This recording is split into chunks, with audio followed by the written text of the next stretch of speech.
Assalamualaikum warahmatullahi wabarakatuh. Salam sejahtera untuk kita semua.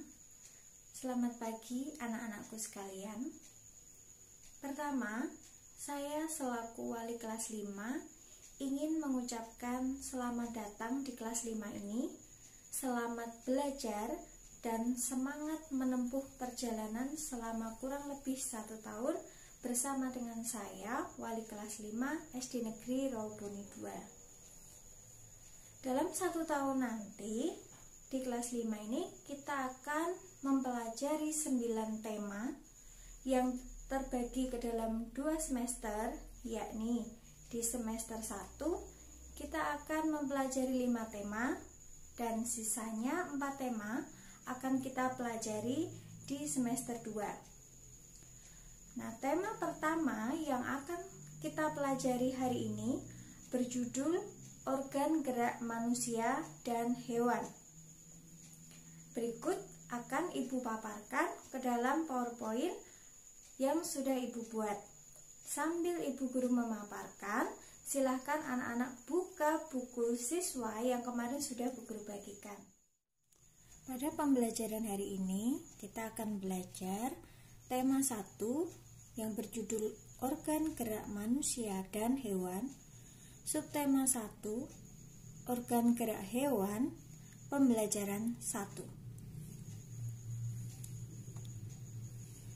Nah, dalam pembelajaran 1 ini ada 2 muatan pelajaran yang akan anak-anak pelajari. Yang pertama, muatan pelajaran IPA, dan yang kedua, muatan pelajaran bahasa Indonesia. Muatan pelajaran IPA terdiri dari 2 KD, yaitu KD 3.1 dan 4.1. 3.1 ini berarti dia KD pengetahuan, sedangkan 4.1 KD keterampilan. Ibu guru akan bacakan KD untuk MUPEL IPA.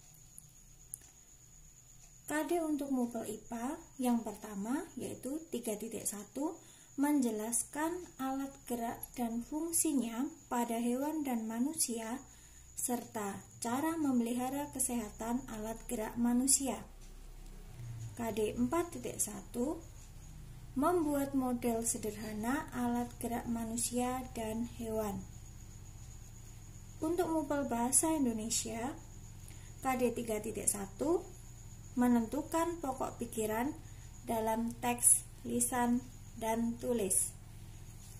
KD 4.1 menyajikan hasil identifikasi pokok pikiran dalam teks tulis dan lisan secara lisan, tulis, dan visual.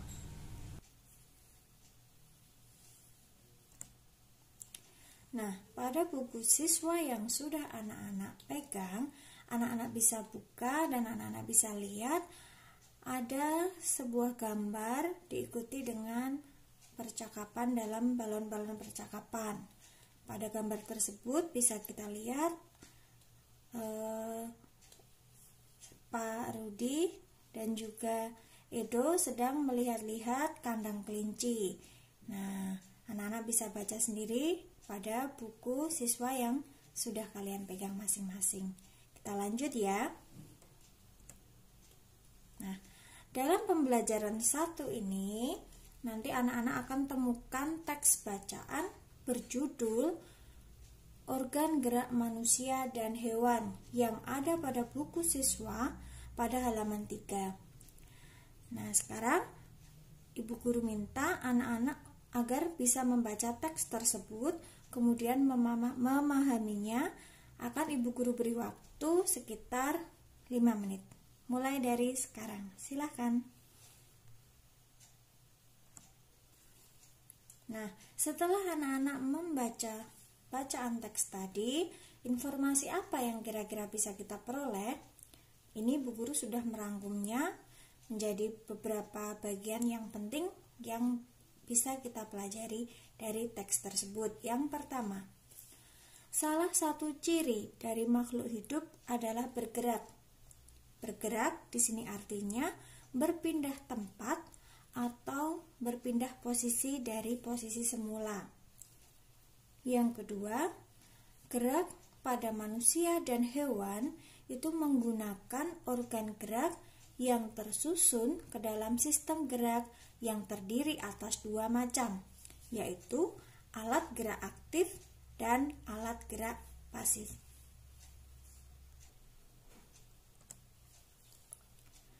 Nah, berikut akan Bu Guru paparkan apa yang dimaksud alat gerak aktif dan alat gerak pasif. Yang pertama, yang dimaksud alat gerak aktif yaitu otot. Kenapa?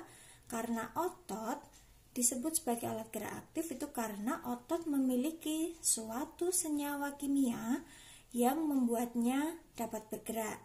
Sedangkan alat gerak pasif yang dimaksud itu adalah tulang. Karena tulang tidak dapat bergerak dengan sendirinya.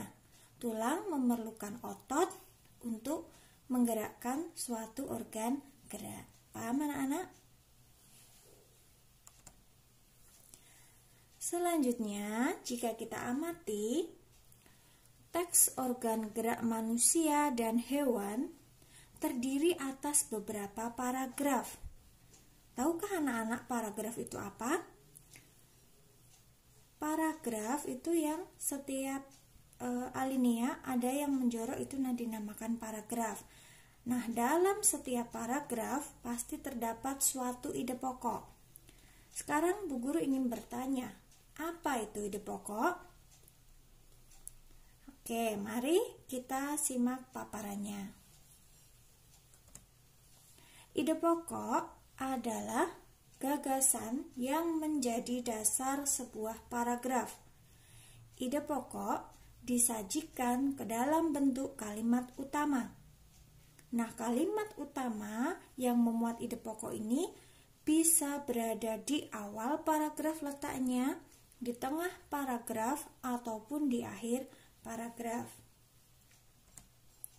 Contoh dari teks bacaan yang sudah kita baca tadi untuk paragraf 1. Nah, paragraf 1 sudah Ibu Guru tuliskan itu ya, mulai dari salah satu ciri sampai ke bagian tubuhnya itu.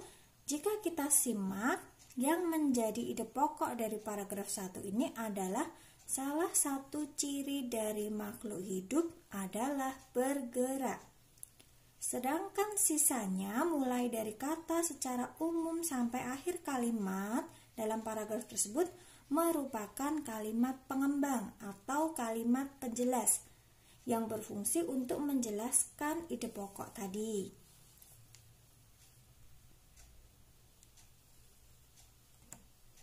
Oke, selanjutnya karena paragraf 1 tadi sudah kita bahas, maka sekarang Bu Guru minta anak-anak untuk mencari ide pokok untuk paragraf sisanya, mulai dari paragraf 2, 3, 4, dan 5. Silahkan cari ide pokok dan kalimat pengembang, kemudian tuliskan ke dalam tabel berikut. Setelah anak-anak bisa mencari ide pokok dalam suatu paragraf, sekarang mari kita berlatih mengembangkan ide pokok. Maksudnya, di sini Ibu Guru punya 3 ide pokok. Nanti anak-anak harus mengembangkan ide pokok ini menjadi kalimat pengembang dan membuatnya menjadi paragraf, menjadi sebuah cerita yang padu. Oke, seperti bisa kita lihat. Lanjut. Pada buku siswa halaman 5, di mana di situ ada 3 ide pokok, anak-anak Bu Guru harap bisa mengembangkan ide pokok tersebut menjadi sebuah paragraf yang padu. Oke, sebelum kita akhiri pembelajaran pada hari ini, mari kita berlatih latihan soal. Ada 5 soal yang sudah Bu Guru tulis, silahkan anak-anak kerjakan, dimulai dari sekarang. Setelah mengerjakan soal evaluasi, Ibu Guru harap anak-anak semakin paham tentang materi yang sudah kita pelajari hari ini. Dan untuk pertemuan selanjutnya, silahkan anak-anak baca terlebih dahulu materi pada pembelajaran 2 yang ada pada buku siswa. Sekian untuk pembelajaran hari ini. Ibu Guru tutup. Wassalamualaikum warahmatullahi wabarakatuh.